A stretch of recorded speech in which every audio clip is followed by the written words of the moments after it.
Uh, we have a lot of difficulties we are going through right now because we have been in a lockdown for at least 3 months now, and we have a lot of challenges we are going through at this time, and the most challenge is racism. We are facing racism in a way that we cannot access medical care in hospitals. When we go to hospitals and we need any help, all they tell us is, please go away, after checking our passports and finding out that we are blacks, actually finding out that we are from Africa. Another challenge we face is we cannot use the public means. Because when we try to use like if you want to use a bus and you enter a bus, all the Chinese come out.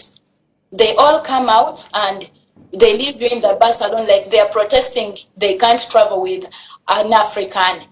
Another challenge is we are not allowed to use, like, to go to the supermarkets to buy what we want. We cannot use the hotels. When we go there, after checking your passport, the only thing they tell you is go away, please go away. When you insist like you want you want something, they call the police, and what the police tells you is, please go away.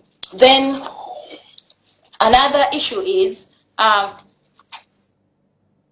another challenge is some of our friends have been thrown out of the houses they've been renting with no reason, not anything. The landlord just comes one morning and tells you, please make sure that today you leave my house. And another thing is, another challenge is they are forcing us to test for COVID-19 because they come to our houses with no notification. They just come to your house and ask for your passport. If you're African, they tell you that we've come to test for COVID-19. If you're not African, they tell you no. And when they come, after testing, they only tell you that we shall call you after 3 days when you're positive, and if you're not positive, no one will call you. They don't leave you with any document to see that you have tested, or that you can show to any other person that you have tested. Those are some of the challenges, and we also face a challenge of food. Like we don't have food as for now. We don't have money for rent, and we ask the government to please intervene. All right. So Victoria, if I may ask, what city in China are you? I'm in Shenzhen City.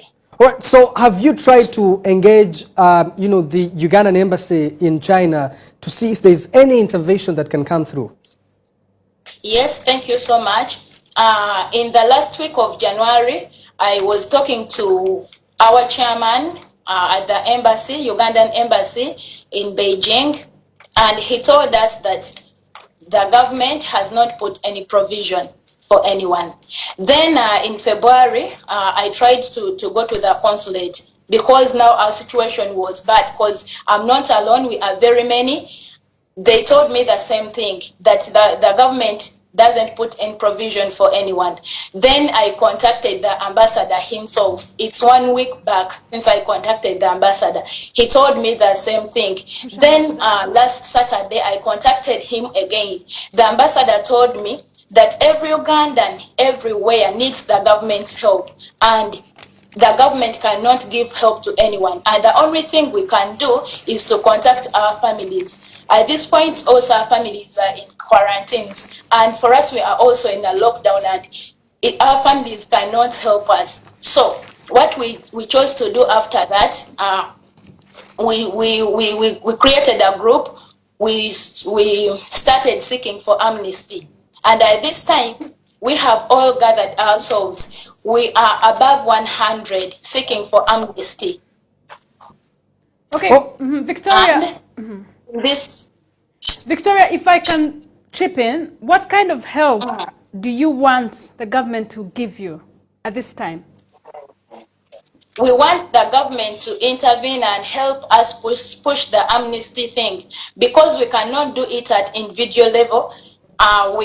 As I've said, that we contacted all the people to help us, like the ambassador, the consulate, and the chairman at the embassy, and no one could help. So now we want the government to help us intervene and push the amnesty thing, because China's amnesty is not like any other developed country's amnesty. Here, when you seek for amnesty, you're still forced to pay a fine. And that money is between 3,000 and 5,000 RMBs. And we don't have that money for this time, because we've been in the lockdown for 3 months now, and we don't have that money.